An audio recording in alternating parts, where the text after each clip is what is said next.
It is with extreme displeasure, it is with extreme pleasure that I have the honor and the depravity of introducing this fine gentleman, and Bob, in case you missed it, but it's the fine gentleman at the end who's being the subject of this roast here, this toast. I don't know that this actually befits his contribution to many of you in this room, though. This is going to be a 2-hour little soiree. We're going to do this. We're going to have some drinks, we're going to have some fun, have some music, have some tributes by people.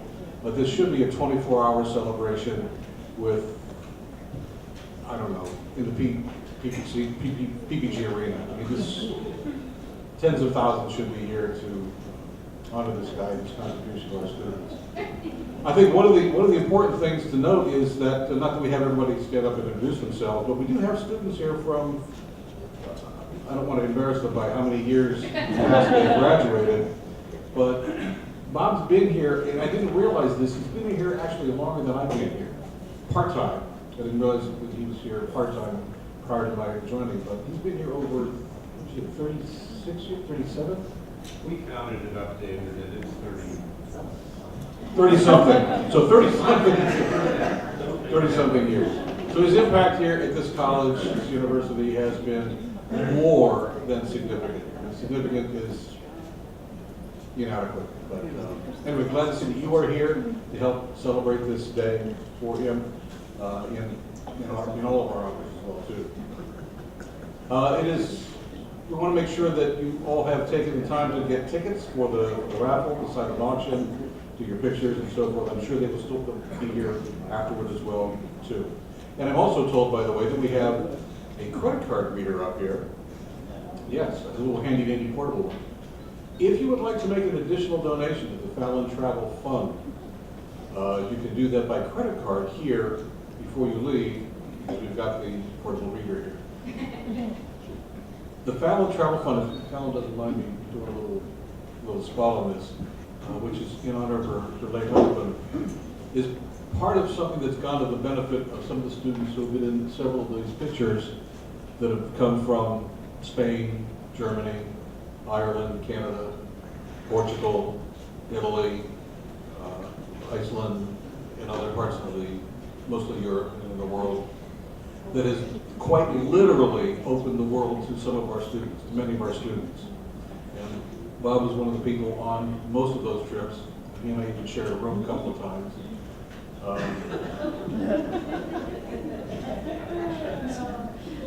Nah.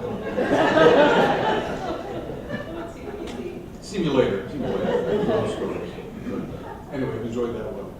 But it's time for us to get on with the messages. And the first thing up is our video message from Paul Hennigan from the Preds. So we've got an honor from the Preds for you. Good evening, everyone, and thank you very much for coming out to toast Bob O'Gara. I really wish I could be there tonight, but here we are a week before the event, and I'm looking at my schedule, and I'm realizing that I will probably be driving home from Harrisburg. So as I'm speaking, or as you're watching, let's put it that way, I'm probably on the Pennsylvania Turnpike. So I would much rather be with you, and I would much rather be with Bob, but I figured with a name like O'Gara and a name like Hennigan, I should probably find a way to make sure that I participate in wishing Bob our very best. So Bob O'Gara was one of the very first faculty members that I met 18 years ago when I started working here at Point Park University. And one of the things that really impressed me about Bob is that he had spent so much of his career working in industry as a practitioner, in particular at Koppers. And so much of what Bob had to say and so much of what Bob was teaching our students was based on real-world practical experience. And I love that. I love the fact that Bob had that real-world experience and that he was interested in sharing it with our students. A couple of things that I will always remember about Bob and keep with me about Bob and be very thankful to Bob for was, you know, Bob's one of the few people who really looks for the good in all of us and all of what we do. And Bob always would send emails to me and to others when he saw folks doing good things. And so when he saw our students doing well and doing projects well and competing in competitions, Bob was always the first to send an email to say, way to go. You represented yourself and you represented Point Park very well. When we would do events at campus and Bob would see how much work went into the event, Bob would always send an email to at least 15, 20 people to say, way to go, you did well and you made the university very proud today. So just focusing on the positive things that we do and reinforcing that by way of taking the time to let folks know always impressed me, and I really appreciated the feedback. Now, that being said, Bob was also one of the guys who was willing to send me privately an email and say, maybe this could have been done a little better or a little differently. Why don't we get together and talk about it? And I just always loved the fact that Bob was so approachable and so willing to offer what I would consider to be constructive feedback. Not constructive criticism, but constructive feedback. And I knew it was always in the spirit of, how can we make Point Park better? How can we put our best foot forward? So I really appreciated all of the feedback, the accolades to the students, to the faculty, to the staff, for me, when we did things well, but I really appreciated knowing that there was room for improvement from time to time. The event tonight is a true testament to Bob O'Gara. The fact that so many of you are there in Lawrence Hall to say thank you to Bob and to recognize Bob and to have some fun with Bob, I think is a true testament. Bob has such a good sense of humor and clearly willing to subject himself to whatever it is you're going to put him through tonight. But I think all of that is a testament to Bob, that there are so many folks who want to come out and say thank you for everything, Bob, and we wish you the very best. So my concluding message to Bob is thank you, Bob, very much for your kindness, for your friendship, and for the opportunity to learn from you and the opportunity to grow from you. In my opinion, you've been a true role model for all of us in how we deal with our students at Point Park. And I will miss you, Bob, but I'm sure I'm going to see you because I'll make it a point to do so. Have a good evening, everyone, and thank you again, Bob, for everything. If Dr. Hennigan thinks he got some critical emails before, wait until Bob no longer has the whole tenure thing and the whole emails now. All right, so coming up, we have the chair of our department, Dr. Tom Baggerman, who has had, I'm sure, an experience or two with Bob over the years. Tom? I'm going to keep it serious. I'm not really one to be comedic. But before I continue on, I would be remiss if I didn't ask you to give a round of applause to Khalil Downing and the crew for putting a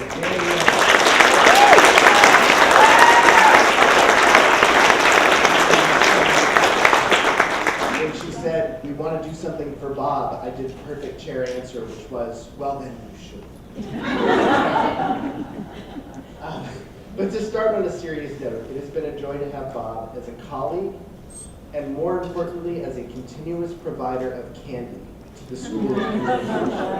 We could not do without it. But seriously, as a first-time chair, I have benefited from Bob's knowledge and generously given advice on countless occasions. So thank you, Bob, and I'm glad you'll still be around. You're a great chair. Thank you. Our next contestant is a lifelong Point Park community member. I don't know how you apply for these things, but you get the life sentence. A graduate of Point Park and a veteran of the faculty here now for some years, and one of the other people who'd spent many of these international trips together with Bob and I and our students, and more students even here.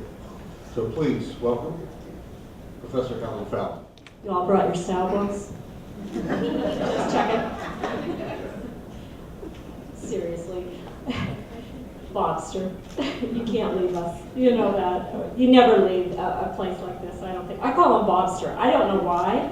I never figured it out, but it fit him. And he's like my travel husband here. As Camille always says, that we're the dynamic duo, and that we should not be apart. But I can't make him stop. He's going to do this. So this is your life, Bob O'Gara. And seriously, I was trying to remember the first time I met Bob, other than that really young photo of him that I see there, and then I remembered when it was. I came to Point Park in 1986, and I tell students after losing 3 jobs in one day, which is a story for my retirement party, I guess, someday. There's a lot of them have heard this already, but I had to teach PR classes because that was my last stint, and I think that was the year, Bob, that Cuppers had the hostile takeover, or just had done it, because I remember Kevin was born in 1988. I had just come and was kind of getting used to teaching that, and he came to talk about what happened there. And I think that was your first appearance here, if I'm not mistaken. Maybe you taught a class before that. But we became really pretty close friends once he did start working here after leaving PNC. And I remember you telling the story that he told everyone at PNC when he didn't quite fit there that he was leaving for a one-day-a-week job that he loved dearly because he was going to teach part-time. And I have to tell you that Bob never does anything part-time. He always does it with his full heart and his full dedication. And we all know that very, very much, and probably no one more than me. Because I think David and I have been around the longest with Bob. So that's really tough. And I have to say, Bob, it's been hard to even think about some of the things that we've done through the years. But those of you in the room, and Kim knows and Susan knows, we've been through some very traumatic episodes here where we almost closed, when we almost merged with Duquesne. And Kathleen and Bob formed Shamrock Communications, correct? And they created a Saturday program that spared us from being sucked into another academic department. And I have to understand, this Kathleen, Bob, me, David Jones, a couple others, we came from the professional world more so than the academic world, so we didn't want that to happen. I think the academics there, Kim, didn't want that to happen either. So they created this program called the ACC program, Accelerated Corporate Communications, and it really saved us. And then it became later Integrated Marketing Communications, and it was on a Saturday. But to back up a bit, I think, if you remember this, Bob, the Royal Oak was the restaurant, which is now where Point Perk is. And we had a Christmas lunch. Do you remember the story? You know what I'm going to say. I know where you're going. You know where I'm going. We all walk in. Yes, we did. And what happened was we walked into the place, and someone met us at the door, and they said, "You can all still come here, but our cook was in an accident. So order something simple." And we had an appointment with Brian Kessie, the two of us. I don't think I was chair then. This is well before this. And let's just say it took hours for our food. And they just kept bringing us drinks. And he said, eat something, we'll be okay. Well, we weren't. We go to this meeting. Do either of you remember Brian Kessie? Kim, Susan? You do? He had this office, it was right in the middle of what was the atrium.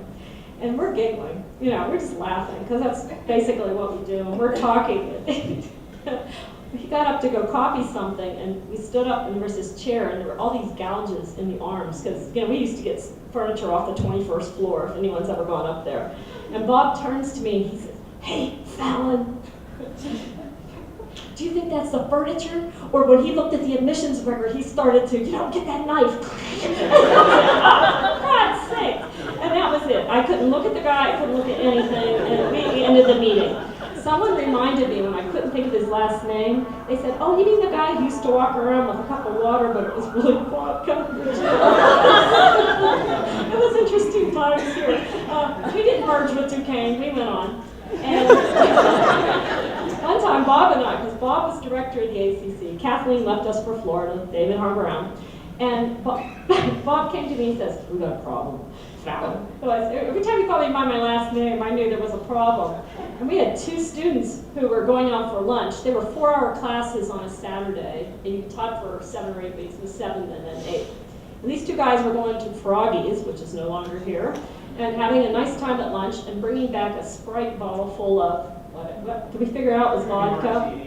Yeah, this boy who knows.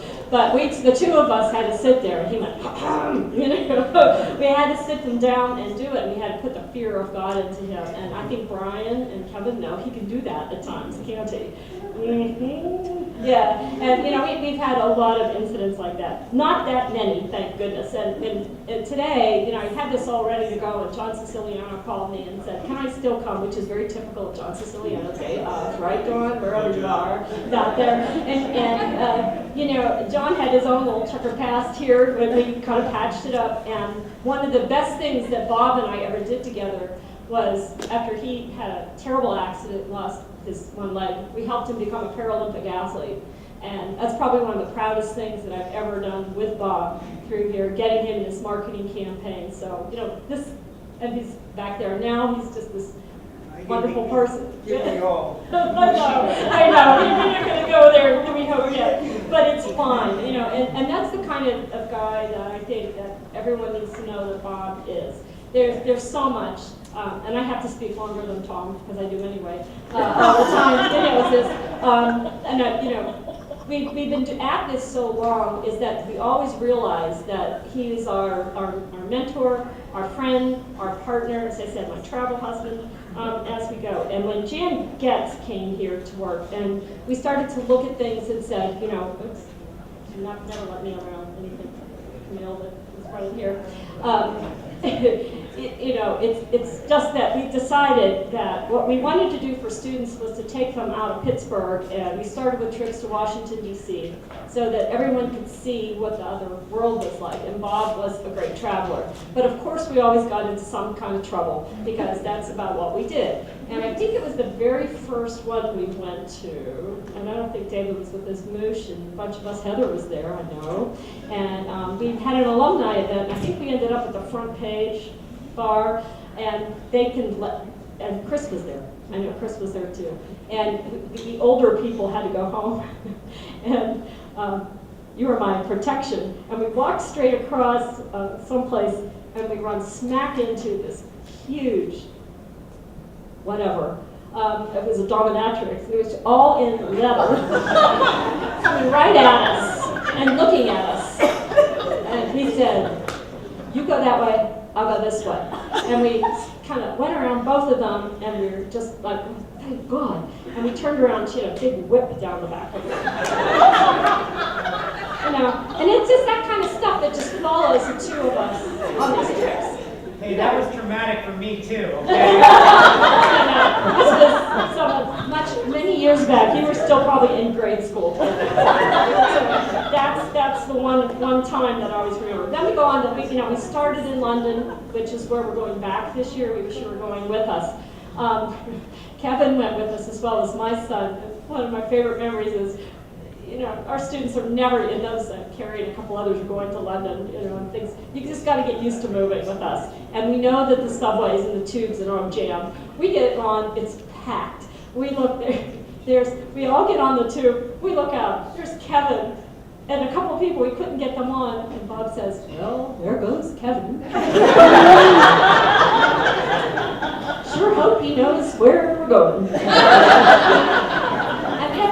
Guys, and so many of us are on this. Now it's not as much fun to get lost because people have cell phones and GPS and they can kind of figure it out. We didn't know, Kevin, if you were ever going to show up. You could have been stuck in London forever saying, "What again?" How many times did your dad say that? About 1,000 times in that first trip. We always did kind of things like that, and it's just, you know, there's way too many when we go through. The last one that I want, and I think that's okay. There's something else you have to show. If you saw through the rotating photos, one of the things that Jan Getz arranged when we went the second time to Ireland, we had built on the first time when Bob and I kept making left turns, and God knows where we were in Dublin. You know, we were in some seedy areas, and we got on the wrong bus and got yapped at, but we laughed about it. You know, he's just always my protector. So we get to this next trip, and we go to Bunratty Castle for the second time. We walk up, and everyone's, they made us the Lord and Lady of the Castle. You remember this. And, you know, here he is, he pulls rank. He gets a throne. He gets more food than I did. He got to send people to jail.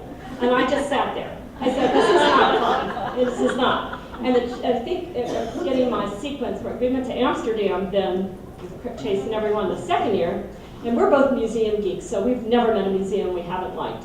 And we found this one that was a hidden church, which I never understood how hidden that was, but we, because people, it was in the attic, but I mean, people had it. It said they were having 250 people, so we looked at it, we ran around, and Bob says, hey, what are all those people doing down there? I said, I don't know, let's go find out. It was a red light district.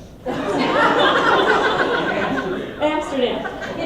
So we're walking down, and all of a sudden this curtain pops open, and this woman jumps out and just going to Bob, come here.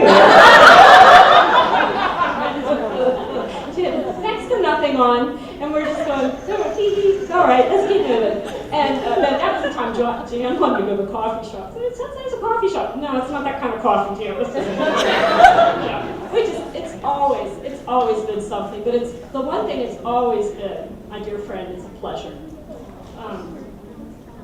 It's really hard to think that this is truly going to end. We don't ever want things to end, but we know that the last time we did something like this, we were shameless people when we try to raise money for our students. I remember Kelly Kosio always telling me it was one of the most fun things we ever had. It was Bob's, mine, Heather, and Chris's significant birthdays. And it was, everyone, said, oh, Helen, she was so mean. My only C I ever got in college. Oh, Bob, I just loved him. He was so marvelous.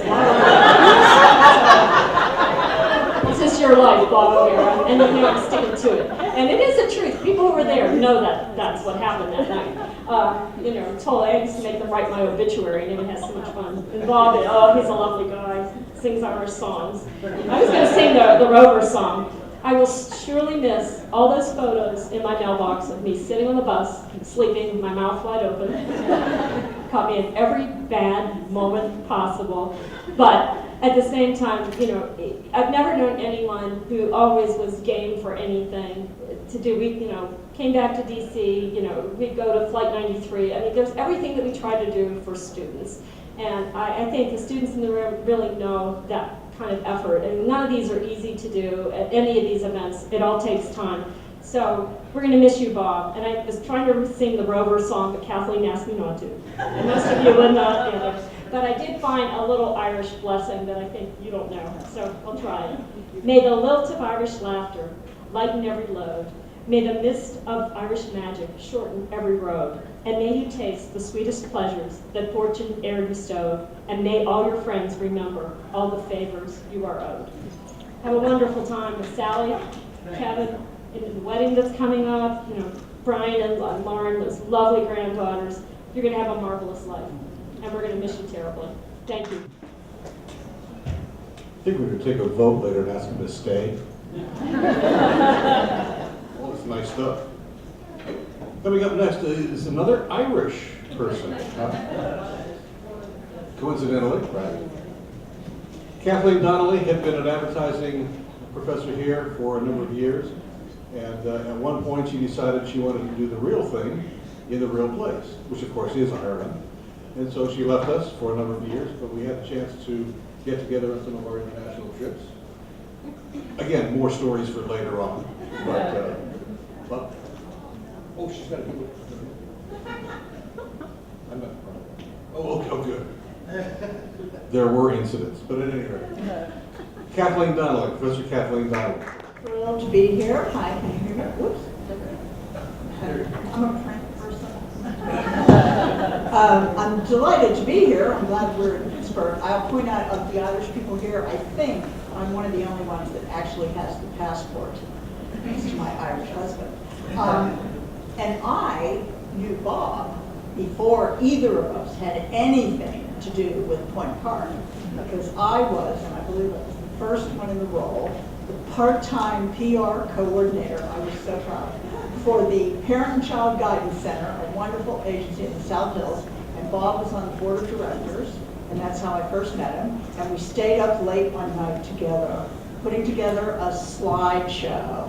That's how long ago it was. And the slides were mostly a lot of photos, beautiful photos that he had taken, some of which were of his lovely sons, who were this big, but that way we didn't have to get a release form. See? But the one story that I wanted to share, except for the ones, later, was about one of the trips that, thank God, Helen and Bob and everybody here are taking these wonderful students on around the world. And since my husband and I have been living in England up until just a few weeks ago, when we moved back here, I would pop up at these trips. Oh, Dublin. Oh, I'll see you in Dublin. Oh, Paris. I can come to Paris. They go on great places when they come on these trips, so I always tag along. So on one of the London trips, I said to Bob, I think it would be a good idea if we found time to meet with my friend, Posh Pamela, from the CIPR, which is the British equivalent of the PRSA. And the idea was we would get together and talk about a scholarship or some kind of program to exchange PR students between the UK and Pittsburgh, which never happened. But and she suggested, oh, Pamela, a friend of mine, he must have been on the board of CIPR, so she said, he's got lots of money, and I'll bet he would fund it. So we'll go meet him for drinks. And he invited us to meet him at his club. It's exactly what you would picture. 2 blocks away from Westminster, where you're seeing all the people now on TV protesting about Brexit. 2 blocks away, quiet little street, looks exactly like a set from Yes Minister or a movie of a man's club. And we met him in the lobby, and of course, gin and tonic, what else?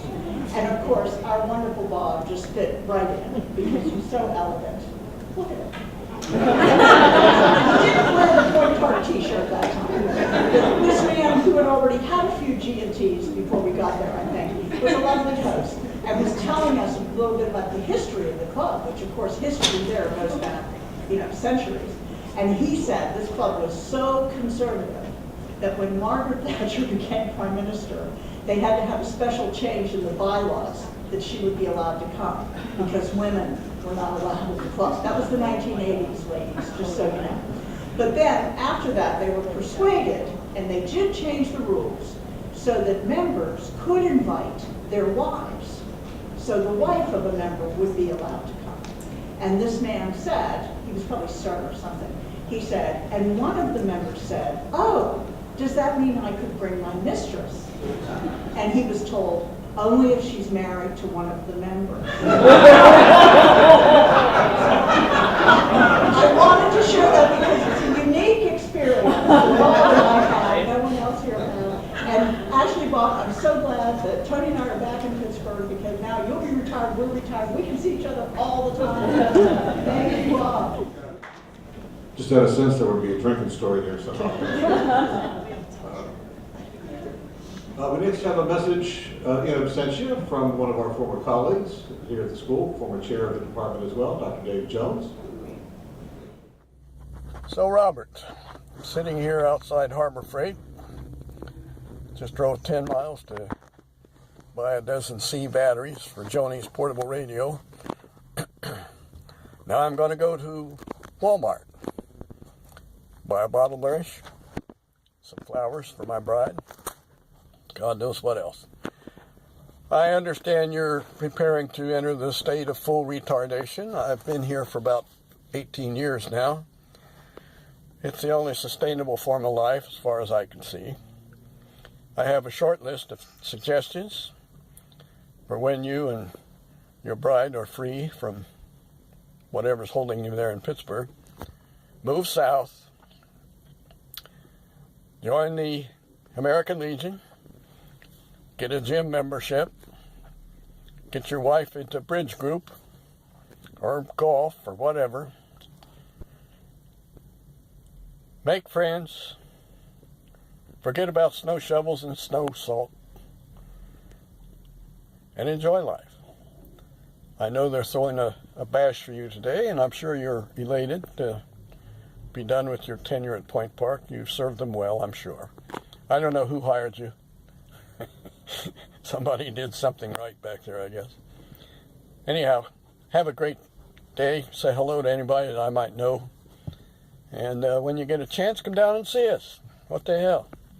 I'll talk to you later, Bob. I wonder if that's an example of not videoing and driving at the same time.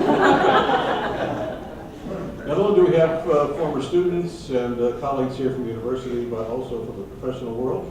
Bob Altman, former professional colleague of Bob, to say a few words. It just occurred to me, I'm the tallest one to speak so far, so can you hear me in the back? Yes, no, maybe so? I also want to thank Camille for this evening's program, but in particular for putting me ahead of Ray Werner in the speaking lineup. I would make it a point to never have to follow Ray Werner. Advertising genius, a gifted playwright, is not the kind of guy you want to have to follow. So, really admire how myself. But Bob and I'll tell you how many years we've known each other in a moment, but we're both members of the Public Relations Society of America, PRSA. Both were very active in the chapter here, but we're also part of an august group called the College of Fellows. The College of Fellows is about 350 of us around the country. There's only, well, depending on how you're keeping score, maybe 3 of us still around in Pittsburgh. Bob and I are 2 of them. Ted Service, who just retired from Pitt, is the 3rd. I sort of regarded the College of Fellows as sort of like the Water Buffaloes Club in the old Flintstones TV show. You would go to a Water Buffaloes meeting and you had to wear a funny hat. Well, whenever you go to a College of Fellows event, they make you wear this ridiculous gold medallion. It looks like you just won something in the Olympics, but when you look around the room, it's clear that no one here is in the Olympics. So I take this gold medallion, I stuff it in a drawer, and I never want to wear it ever, except for a couple of College of Fellows events I've ever been to. But Bob, in your honor, look at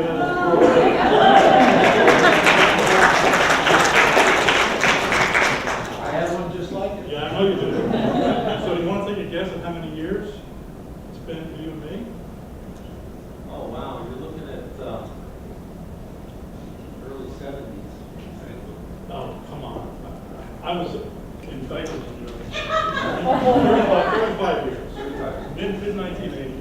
My first job out of grad school was with the federal government. After a few years of that, I decided it was time to do something else.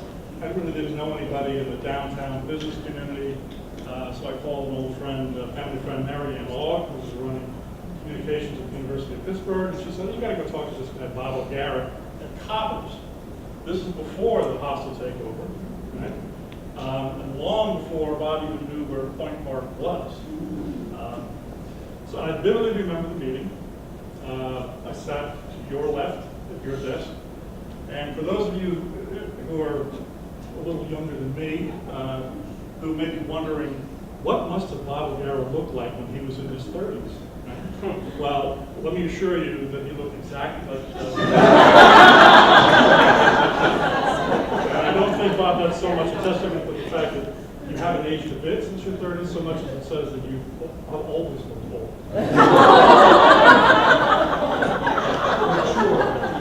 Sure. Okay, go with that. So we had our meeting, nothing really came of it. Fast forward a couple of years, I'm working in the agency business, and lo and behold, we end up doing a program with Coppers. The client was Bob O'Gara. We did some media training for some environmental plant managers that you had, and we probably did a couple dozen of these things down in Nemacolin and Fayette County. Over 100 men. Yeah, about 6 and 8 at a time. Yeah. It was a wonderful program. It was one of those unique experiences that was uncommon. It was uncommon to find a client like Bob who had the vision and the commitment and who could command the ear of senior management to fund such an enterprise. I often wondered if it was really intended to benefit the corporation as much as it was for us to wine and dine him at the Golden Trout after the program were over. And it was always made it down to Nemacolin for the after party. Later, we talked together at Duquesne. In fact, Bob introduced me to the department chairman at the Bayer School at Duquesne, where I then taught for 15 years as he was transitioning from Coppers to Point Park.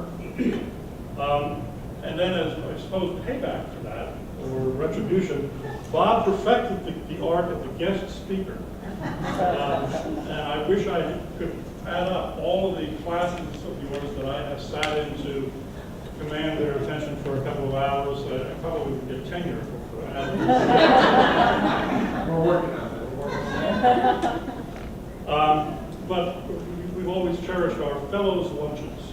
Bob, Ken Service, and myself get together a couple of times a year as the last surviving PRSA fellows to have lunch, talk about the old days, tell stories, and gossip about our bosses and our clients, and have a little good humor fun.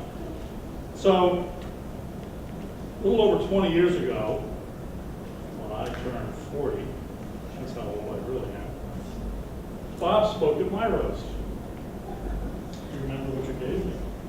He gives me this little box, about yay big. And he's sitting there like he's so excited. Can't wait to get this thing, right? So I open it and it's a stone.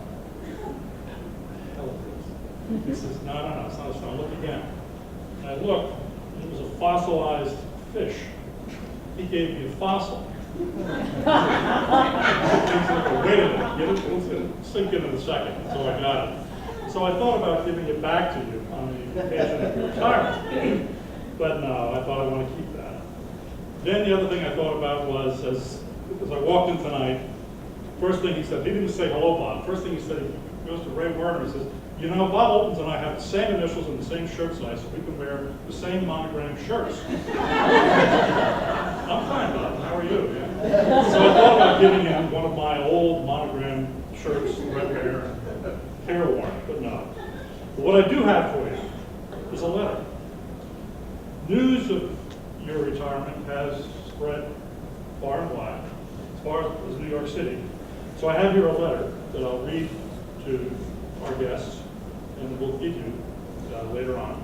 It's dated today, Robert J. O'Gara, APR, fellow PRSA.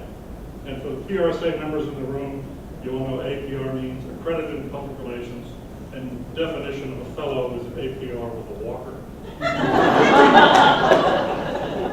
Dear Bob, I'd like to congratulate you on the occasion of your retirement from Point Park University. For more than 50 years, you've been a role model, a mentor, a teacher, and a shining example of a true public relations professional. The Pittsburgh public relations community has indeed profited from your example, and you set a standard of professionalism in the organizations you have served that will endure for many years to come. Your commitment to the future of our profession is reflected in the careers of young professionals far and wide, whose lives you have touched and who studied under your guidance at Point Park University for the past 25 years. Many others received a head start on promising careers as recipients of the Bob O'Gara Scholarship Award. Thanks to your passion and dedication, many of our students now lead successful careers across the United States. More importantly, they learn from you the principles that guide our mission to make communications professionals smarter, better prepared, and more connected through all stages of their career. Your own professors from Utica College would be proud of the traditions you have passed on to the next generation of public relations leaders. Well done. Best wishes to you and your family on a successful retirement, and thank you for your 50 years of service to our profession and to PRSA. Sincerely yours, Joseph P. Trunkale, Chief Executive Officer of Public Relations Society of America.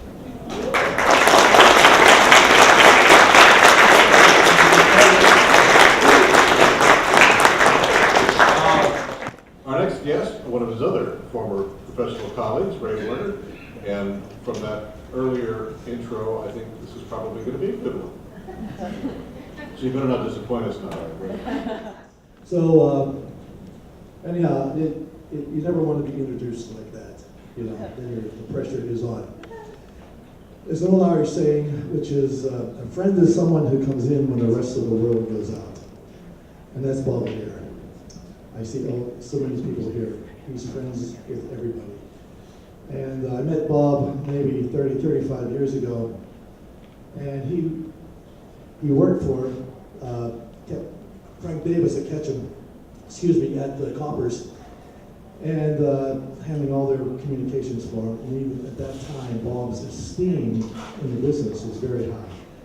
He became a very good friend of my brother Larry, and my brother Larry was probably the best practitioner of public relations ever in this city.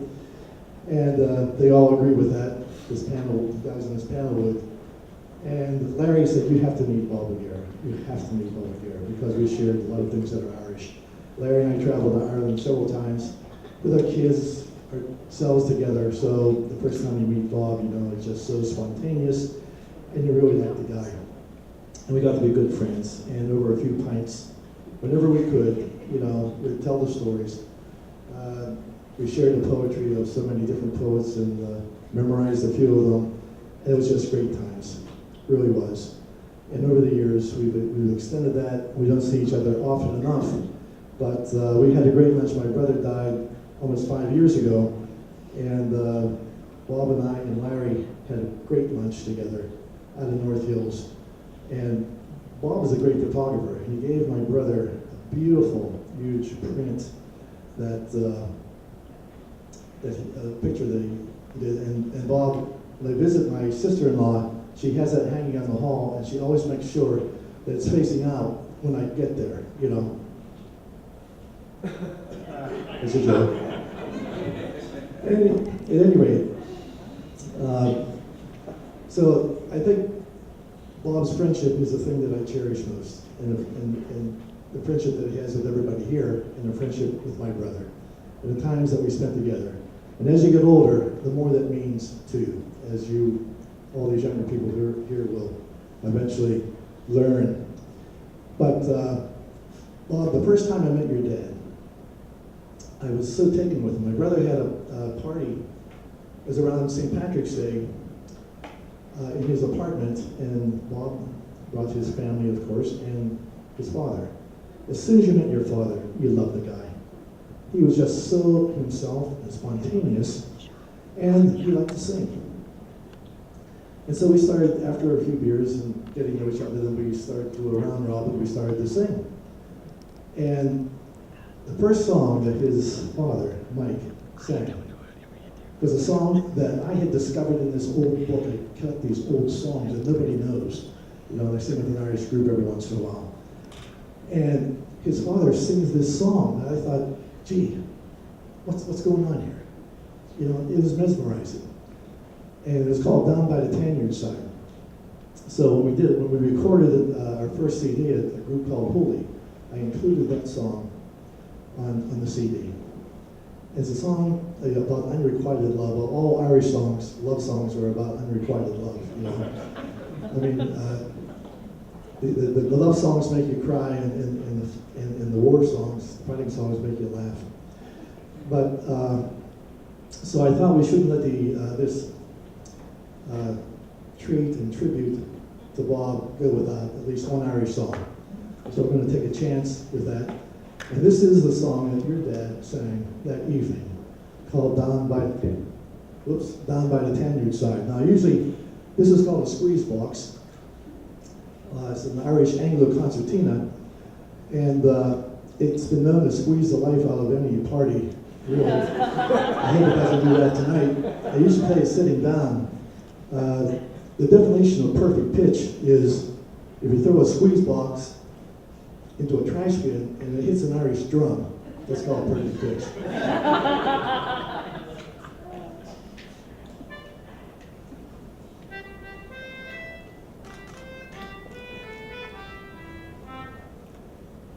So, wish me luck on this. I thought I'd take a risk, you know.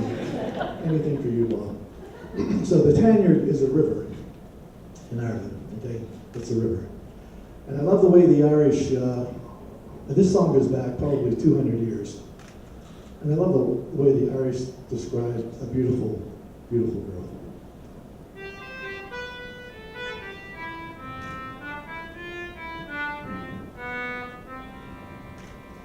I am a loyal hero, and by love I am betrayed. Near to the town of Baltinglass, I would a fair young maid. She is fairer than a passion bright. She is free from worldly pride.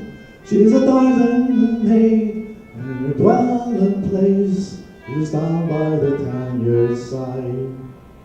Her golden hair and ringlets rare lie on her snow-white neck, and the tender glances of her sighs would save a ship from wreck, her two red lips so smiling, and her lips so pearly white. Oh, they would make a slave of any man down by the Tanyard side. I courteously saluted her as I viewed her for the door, and I said, "Are you a royal bride, descended here below?" "Oh no, kind sir, I'm a maiden fair," she modestly replied, "and I daily labor for my bread down by the Tanyard side." So for 12 long years I courted her, till at last we did agree, for to acquaint her parents that its married we would be. But alas, her cruel father to me proved most unkind, and that is why I sailed across the sea and leave my love behind. So farewell, my aged parents, to you I bid adieu. I'm crossing the main ocean, all for the love of you, but if ever I return again, I will make her my bride, and I'll row her in my arms once more, down by the Tanyard side.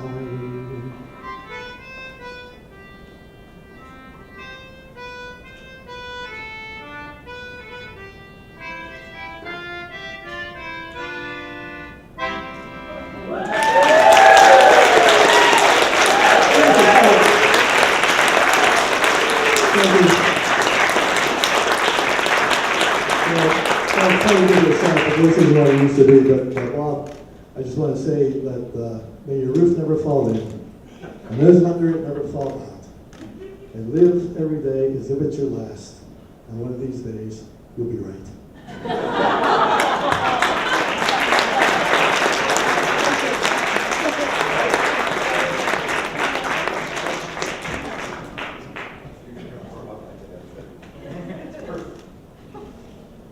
I think we know now why he's a tough act to follow.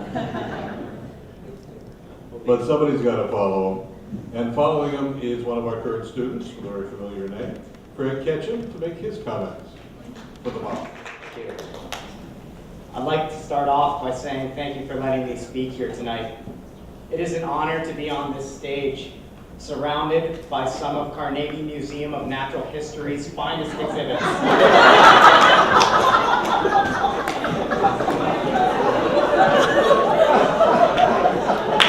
Those of you who know me will know that the decision to put a microphone in front of me is not one that is made without careful deliberation. But ultimately, someone up here had to know how to work computers. For those of you who don't know me, my name is Craig Ketchum, and as long as no one reviews my practicum hours, I will be graduating this spring with a degree in advertising. I did not know you would be here. Bob O'Gara is my advisor, mentor, and friend. Before I go any further, Bob actually asked me to go over a couple of rules for after the speakers are done tonight. First, you can't do Jell-O shots, okay? And secondly, we only have the room till 6:30. No one talk, okay? We're not gonna talk. We have it till like 9. 7? I would also like to thank Ocean Spray. They're not represented here today, but they set a pretty low bar for this year's advertising capstone, and that one helped me a lot. When I first started at Point Park, I'll be honest, my opinion of myself had hit an all-time low. I really felt like garbage, so naturally I ended up in Bob's office. And much like many things in Bob's office, the words to describe this meeting were hard to find.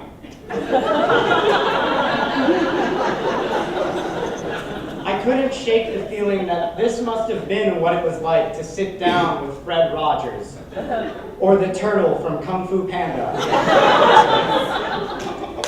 I remember telling Bob how scared I was to be starting a new chapter in my life, that I wasn't ready to enter the so-called adult world and start a career. But Bob believed in me just as he believes in all of his students. And so he shook his head and patiently reassured me that there was nothing to worry about. "Do you really believe I'm prepared to be a professional?" I asked him. "No," he said, "but your last name is Ketchum and you're studying advertising. I think you could do a lot worse."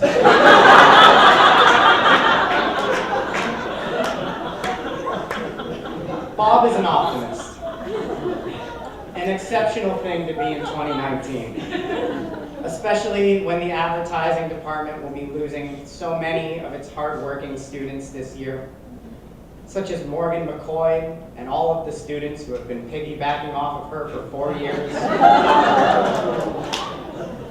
One of Bob's greatest traits is how deeply he cares about the interests of his students.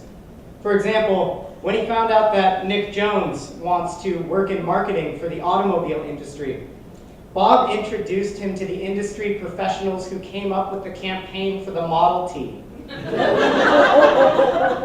when I told Bob about my passion for Dungeons and Dragons, he introduced me to dating apps.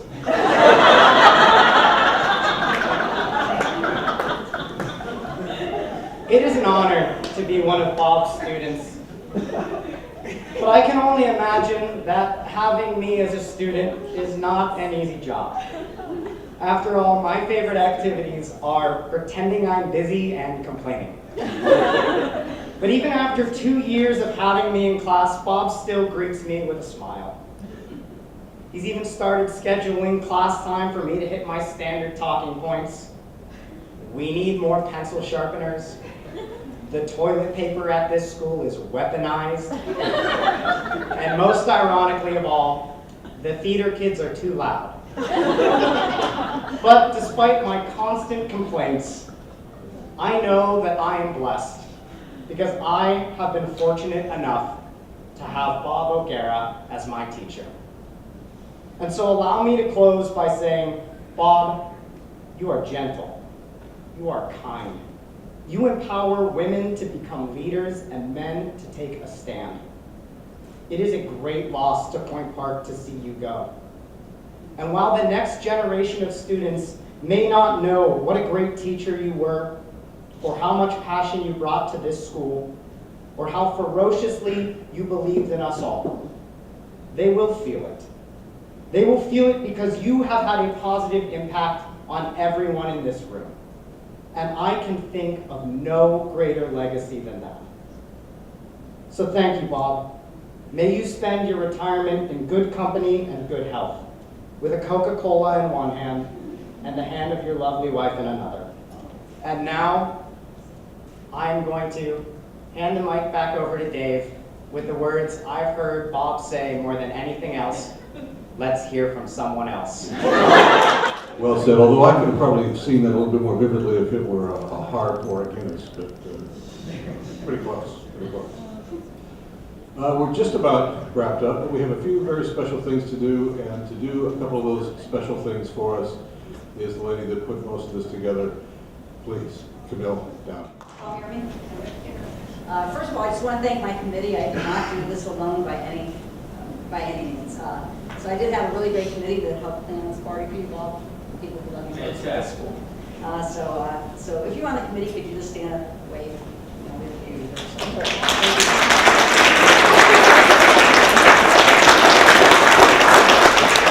I have a tough act to follow. I do have a few things I need to say because Bob is my neighbor, so up in the school communication, I have a few things I want to talk about. So I first met Bob 30-some years ago, around 30 years ago. I was a student in the grad program. Susan and I think we were there together. So when I met Bob, I loved his classes. Like so many of my students, as I talked to them on a regular basis, I loved all his classes. I took as many of his classes as I could, even though they became very repetitive very quickly. I still loved them and I took them. So he was always a hoot. We always had a good time in his classes. There was just all kinds of great things that happened. He'd tell his stories like he does now. And one of the things, and we never told you this, Bob, and I think about 30 years ago, we said, someday we're going to tell Bob this. And we always kind of thought you looked a little bit like a Who from Dr. Seuss. So just picture this. Those of you who had Bob in class before, he always stood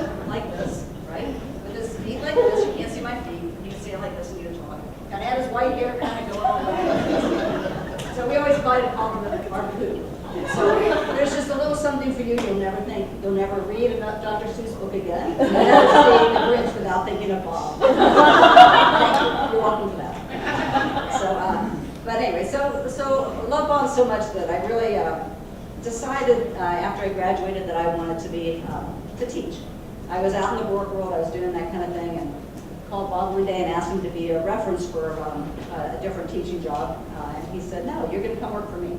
So he hired me so many years ago. I worked in that Saturday program that Helen was talking about, and really kind of helped me get to where I am now. So for those of you who don't know me, I am a full-time professor, a full-time faculty member here at Point Park.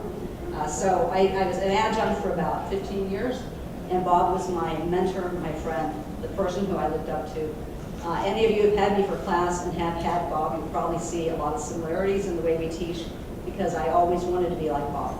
So I bring a lot of real world experience like Paul Hennigan was talking about. So I consider him to be my mentor and my friend, and I loved him like so many of the students here love him.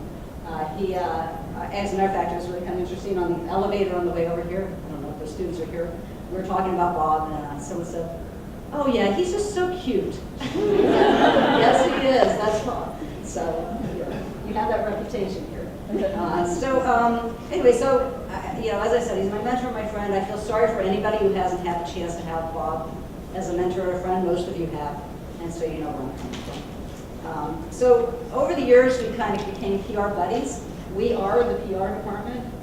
We're strong. O'Gara, Downing, we're it. We do a lot of things together. When we're in faculty meetings, we're always kind of on the same page. We work together well.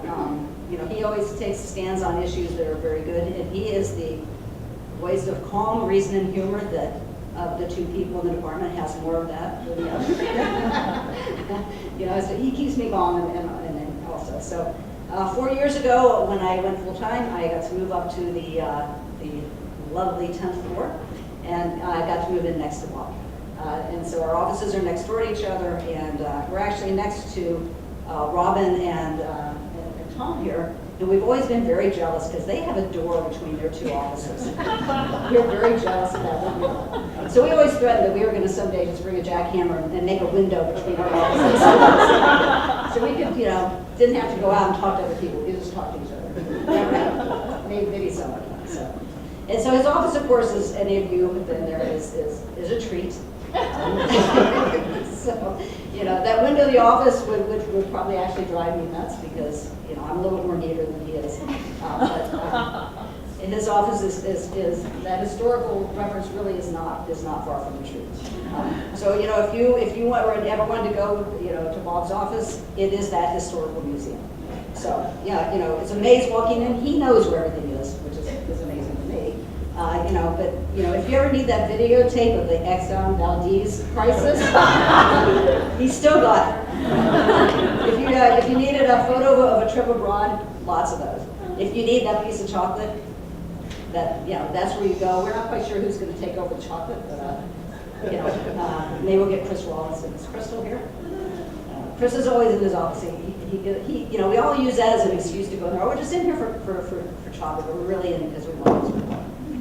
So when he goes to move out, it's going to be a real treat. We'll see what happens with that. I keep telling him that, first of all, little pieces of his office keep ending up in my inbox. And I'm like, what? Because like one piece at a time, he's moving out of his office into mine. And I keep telling him that really what we need to do is just take a big, huge, one of those big garbage bins, put it on 3rd Avenue underneath our offices, and he can just shove things out.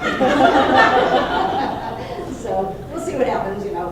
Jenna, our replacement, if there's such a replacement for Bob, gets to get his office, so it'll be very interesting to see if it is cleaned out in any shape or form. You may be inheriting all those videotapes and annual reports from 1923. I really, truly am going to miss Bob. I think, from the Wizard of Oz, I think I'm going to miss you most. I'm really sad. I tell him every day how sad I am he's leaving. He really, truly is. You were truly one of the greatest joys of my life. And It's been a pleasure to work next to him. And I can't imagine what it's going to be like to have that office and not have him walking by every day going, Downing. It's a little different when he says it to me. So Downing, O'Gara, that's the way we are. So I really am going to miss him. I'm going to miss my mentor, my friend. Thanks for taking me along on the ride.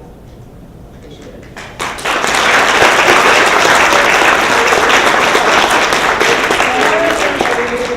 Things here, so there's a couple things we want to do. I'm just going to go ahead and there's a couple things we want to do, a couple little gifts and presents, things that we want to do for you. So I'm going to have Courtney list. Where are you? Courtney's right here. So Courtney is our president of PRSSA, which Bob started. The PRSSA is very strong at our school, thanks to Bob's guidance over the years. We kind of put our heads together and decided that we want to have something very special that we want to announce regarding that.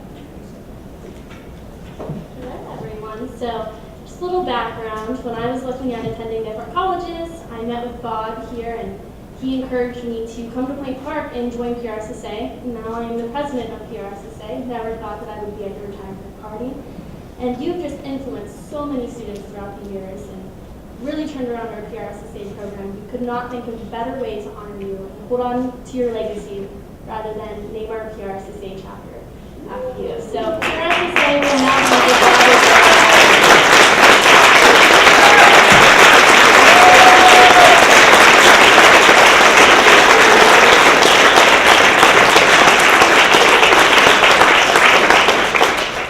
Okay, so we do have two other things. I'm going to bring Helen back up because she has a special something she wants to do. Yeah, Bob had this thing about retirement, and he used to give people 3 presents. He knows what's in his boxes. Yeah, I do too. So you can open them and explain why you always gave. You might need to use the mic. Of course, he has a loud voice, so you might not. I got Chase. You got Chase. Everyone gets these when they retire. The first thing is a very nice.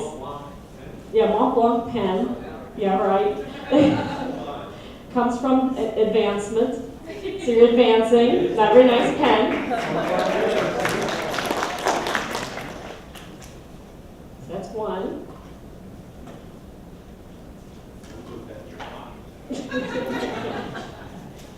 Only the finest here coming up.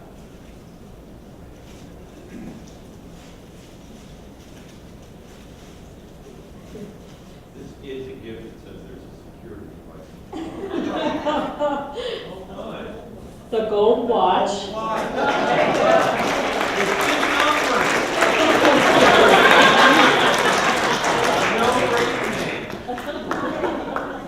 Don't worry, Bob, I'll make sure you get your pen back. I'm watching you, Craig.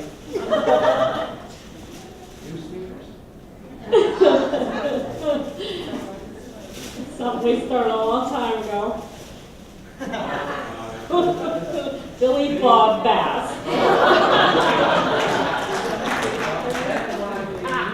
No, you didn't give me one, but you gave Dave Jones one, a bunch of other people one. So it's there. I'm not retired yet. Anybody not Gone fishing is the other words. Anybody not? Have you ever heard of this? Not ever. Okay, it's a legend. It's in my family as well. And starting with your grandfather, not my father. It's well used. Well written up. It said collectible, so we'll see. It works with Alexa. Does it have one of those?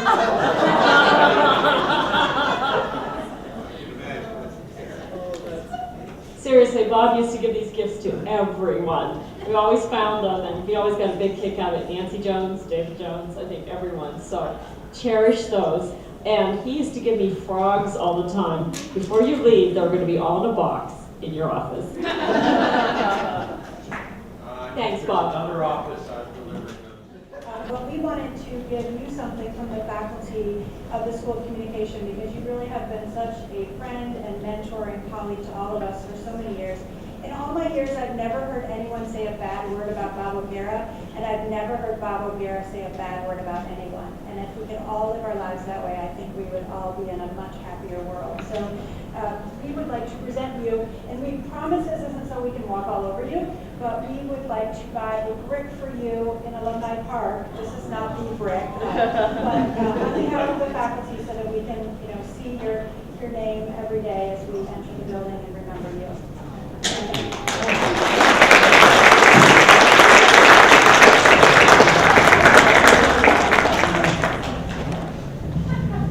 Thank you. Heather. The true story of that interview was she comes in and she has her master's degree. She's teaching. She's got a career in communications from journalism through PR, little advertising and all that kind of stuff. So she's ideal for the job over at Princeton. She said, I have great experience in training older people how to use computers.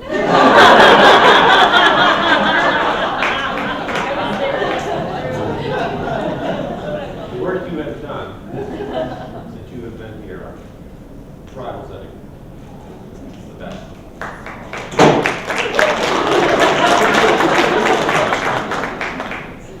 Somebody had to lay a brick here sooner or later. Congratulations, Bob. Chase and Bob have got something planned for us that they're going to do together. So I think the high point is about to begin. Deal.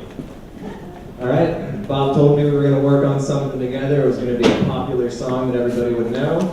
He started singing it to me, and it ended up being a song from like 1960. So, I'm going to take the first 69. Okay, 60. All right.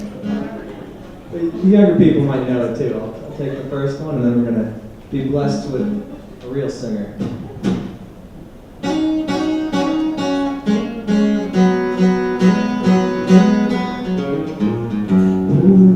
In Nazareth was a thing about 8:30. Just need some place where I can lay my head.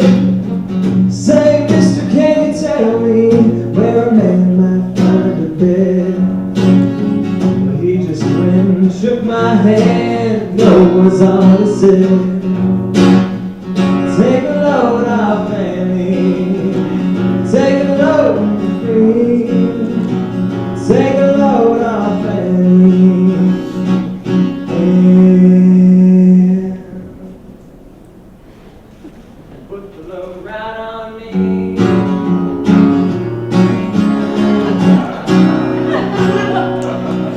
Pulled into Pittsburgh, feel about 10:30.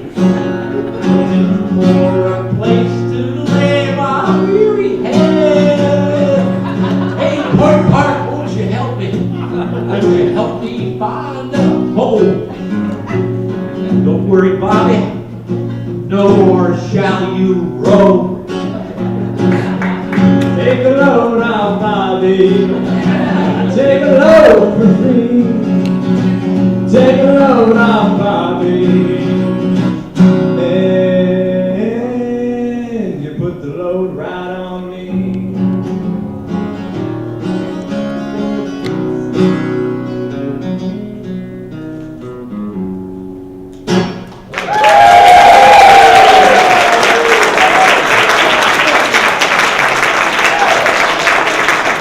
Now you know why you came, right?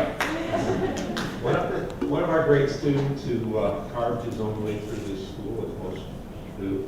And are you on your second CD now? Third? Number one. Number one on your records? They help. They help. But Chase was with us in London, and we are on a very, very extravagant expense account while we're there. Going to lunch, we found the nearest church basement, and students, Helen, myself, Jan, others, go down in, and Chase is on the trip with us, and he sees a piano on the corner of the room, walks up to the cafeteria manager, and generally the people in that room were my age now, not then. And they're sitting around with their nice little lunch. conversation, a little bit of prayer, I guess, at church. And Chase says, "Can I play?" And after a minute, he says, "Oh, yeah, sure." And he, for 45 minutes, an hour, whatever it took, had that place mesmerized. I said, where are you folks from? We are from Pittsburgh, Pennsylvania, Point Park University. And that reputation, thanks to Helen and all the great things that you folks are doing now to support our students through tonight's fundraising, really something. I have a title for this speech. It's going to drive Valentine's. This is not a speech, but it's just a couple of points. It's the people you meet are the person you get to be. There's a few dangles in there. But it's basically what happened to me through my life. Some of you have heard these sort of adages about you didn't pick your parents, you didn't pick the town you were in, you just kind of popped yourself into the world and had to make the best of it. But luckily you have the talents. We are all born with those talents. And we make the best of it. And I had no choice in my father being an Irish immigrant, or my mother being the daughter of Irish immigrants. Factory worker, pretty much the middle of World War II, in 1943. But great support from the community, and that's everything from Boy Scouts and church to a lot of things that were just there for the taking. That's my message to you guys, students and others. This world out there is really, really big and full of opportunity. And Linus, you know Linus? Peanuts? Great expression. Life is a 10-speed bicycle. Unfortunately, most people don't get far beyond the third gear. So go get it.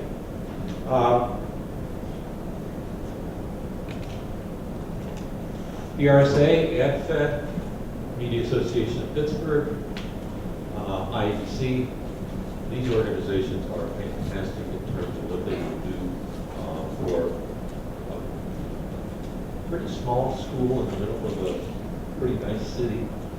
And the advantages that we get from them, including the free beer tonight, BRSA and Top Hat Communications, Ben, I don't know if you're here or not, but could be many people. They provide the opportunities to really test drive that education way before you get out of here. Get the career that I got.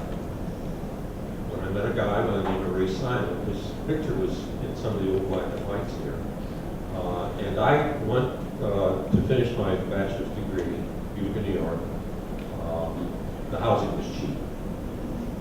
And my mother was a great cook. And she did the laundry. And here's to her too, as well as her father. But the idea behind what Ray Simon said to me when I came fresh out of basic training, tech school, the Air Force, and that sort of thing, August afternoon, he had my prior college file there. He had the credits all tallied up. This is what would transfer and what didn't. I had an argument with him about what didn't. Some of you have been there. He won. But we talked for probably an hour about what is public relations all about, and what is advertising all about. And he knew in me, you know, that I was fairly serious because I'm a little bit older. And he said, you can make a lot of good for this world with these professions. But you've got to work hard. You've got to be very, very honest. And you have to have the highest ethical standards and think that you're surrounded by people with all of that stuff all through the career. Family is important. Brian and Kevin and Taryn and Teresa are here. My lovely wife of 35 plus, I don't know, how old are you, Brian? has a little bit of a mobility challenge, but many of you have met her and know the guiding force that she has been. Family means tremendous amount to us, friends and family. They can knock us for a loop sometimes. So there's a lot to be said about this place, things that we can do for you. and the opportunities that you have once, well, actually once you're here, once you enter that door. And Craig was in a class today with a bunch of sophomores and freshmen, freshmen in that class. And he's one of the best guest speakers I can bring into a class because he's done it. He's gotten out there, and where he ends up, I know geographically it's not Pittsburgh, it's Seattle, but there'll be a big trailblaze out there. And I was almost afraid that you might recite this. Great one. Okay. Do you know about James Haney? Okay. And I have a souvenir for you to take after I finish this. My father came over in 1929 from Ireland. If he had not come over, this might be the O'Gara family story. It's called Digging. Seamus Heaney won the Nobel Prize for Literature. Here's the poem. Between my finger and my thumb, the squat pen rests, snug as a gun. Under my window, a clean, rasping sound. When the spade sinks into gravelly ground, my father digging. I look down. Till his straining rump among the flower beds bends low, comes up 20 years away, stopping in rhythm through potato drills where he was digging. The coarse boot nestled on the mud, shaft against the inside knee was leather firm. He rooted out tall tops, buried the bright edge deep, to scatter new potatoes that we picked, loving their cool hardness in our hands. Like God, the old man could handle a spade, just like his old man.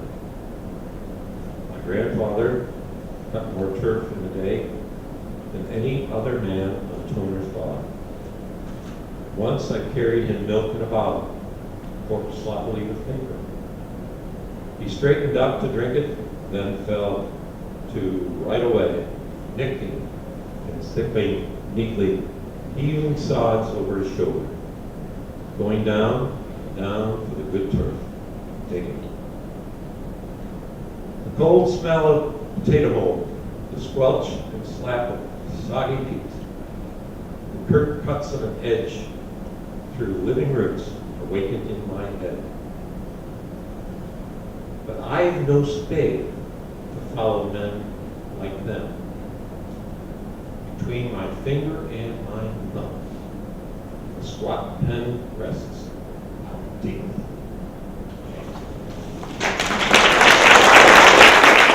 In the road rise with you, the wind be always at your back, and all those great Irish expressions. Are we done for the finale song, which I am not singing, but it's my favorite from when I was 20 years old. We're not quite done yet, because I think one thing needs to be done from all of us. You often hear people talk about some of the things that aren't what we'd like them to be here at Point Park. And the message always is, well, it's not just the place, it's the people here. This is the person right here. Please give him your due, all of you, to Bob O'Gara.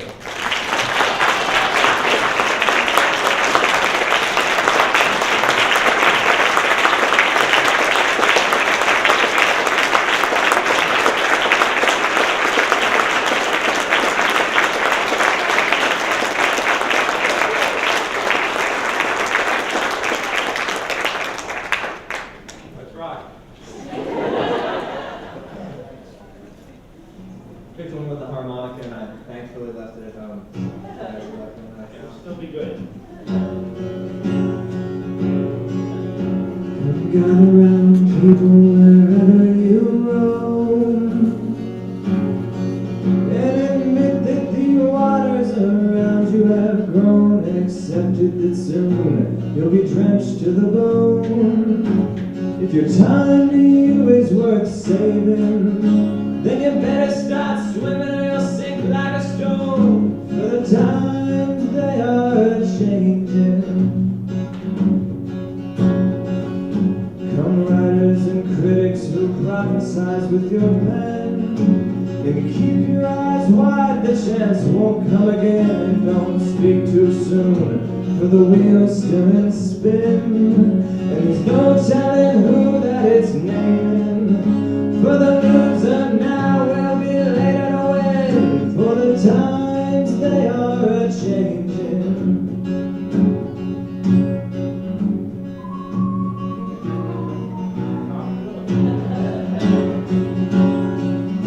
Come senators, congressmen, please heed the call.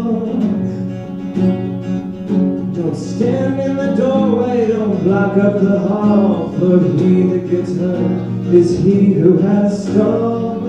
For there's a battle outside and it's raging. It'll soon shake your windows and rattle your walls, for the times they are changing. Come mothers and fathers throughout the land, and don't criticize what you can't understand. Your sons and your daughters are beyond their command. Your old road is rapidly aging.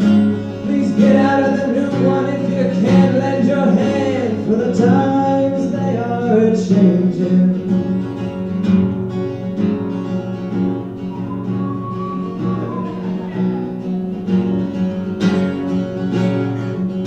The line it is drawn, the curse it is cast.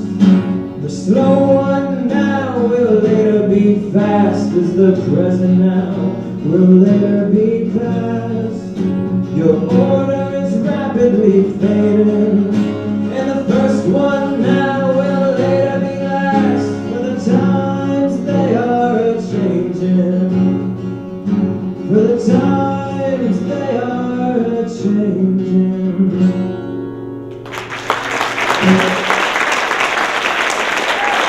Bob O'Gara, ladies and gentlemen.